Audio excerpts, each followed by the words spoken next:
Night, the man behind the mystery of the illegal biolab in Reedley will appear in front of a federal judge tomorrow in Fresno. He was arrested today after the feds tricked him into going back to the lab's location. 62-year-old Jia-Bei Zhu, who also uses the alias of Jesse and David He, faces federal charges for manufacturing and distributing medical devices and lying to the Food and Drug Administration.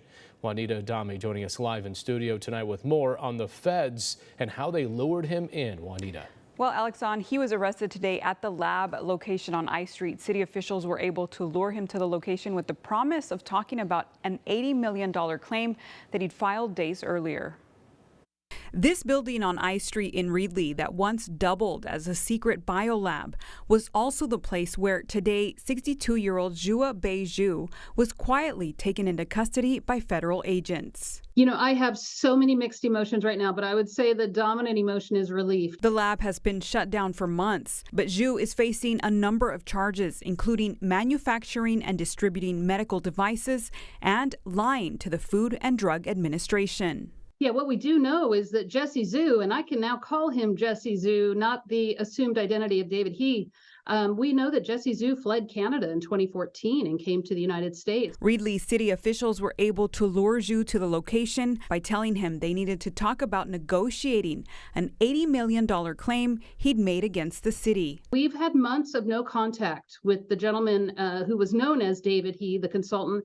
We didn't know where he was. Zhu agreed and showed up to the now abandoned building, and it was there that he was arrested. Jesse Zhu, that's the lab CEO, this is his MO, creating shell corporations, creating false identities.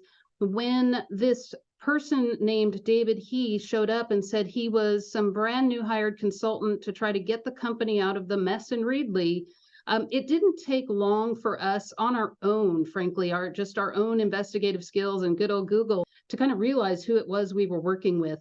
Ziba said she is proud of her team for breaking this case wide open. City and county leaders also weighed in on Zhu's arrest. There's going to be accountability now, but there's still a lot more questions that need to be answered.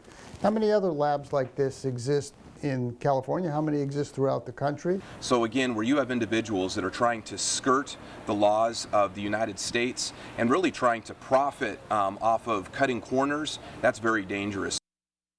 Now, Zhu also operated a lab in Canada. He was sued there in order to pay $300 million. He left that country before being caught and continued his trail of illegal labs here in the U.S. He is due in federal court tomorrow at 2 o'clock. In the studio, Juanita Adame, KC24 Local News that matters.